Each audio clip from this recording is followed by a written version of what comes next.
Let's discuss about COVID spread. Disease is spreading in Chavplan. The disease spreads as follows. Means on day 0.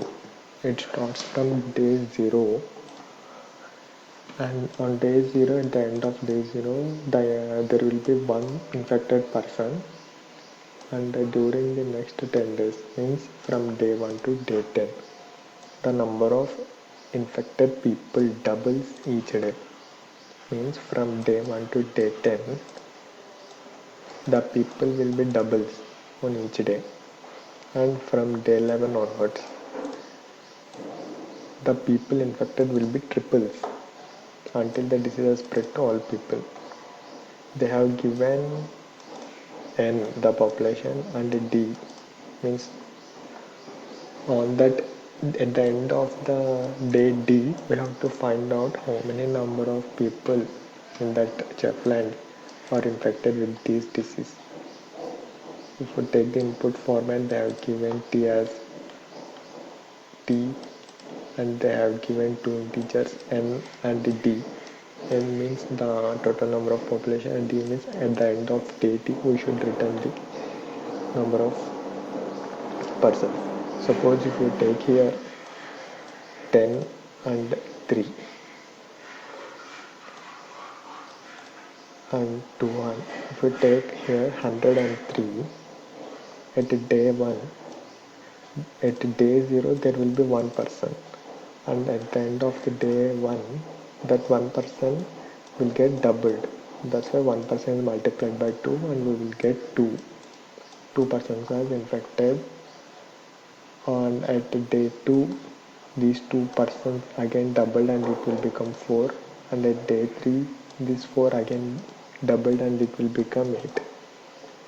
Similarly it will go on continuous up to day, in this case here day ends at 3, but in general if day is greater than 10, so let us take 11, then at that time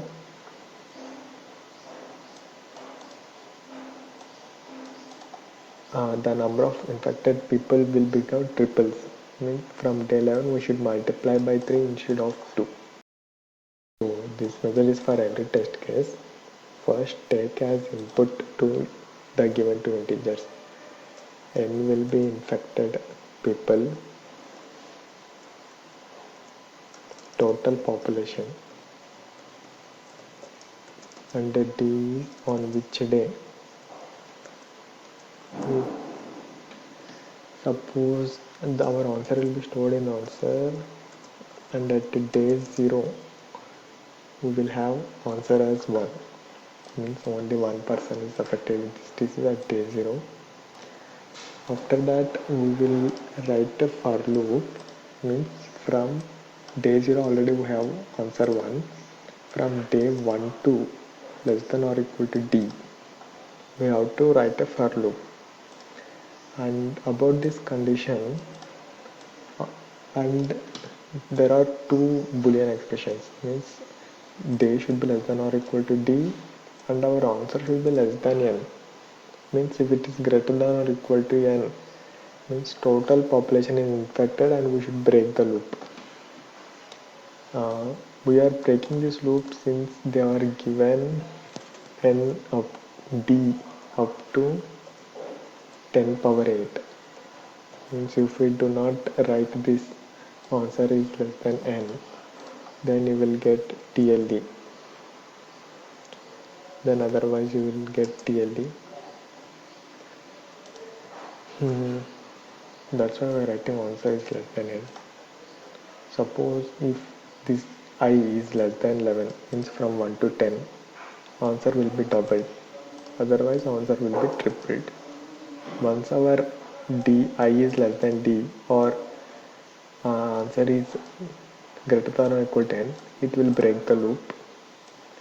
And in some cases, while multiplying answer by 3 or 2, it may exceed that our answer will be greater than n.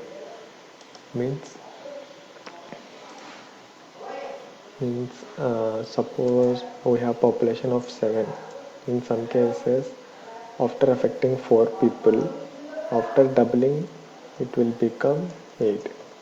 Means 8 people will never be infected. Why? Because the total population is 7 only. That's why we have to take minimum of answer comma n in some cases. To avoid those some test cases, we are writing this expression and simply we will print the answer.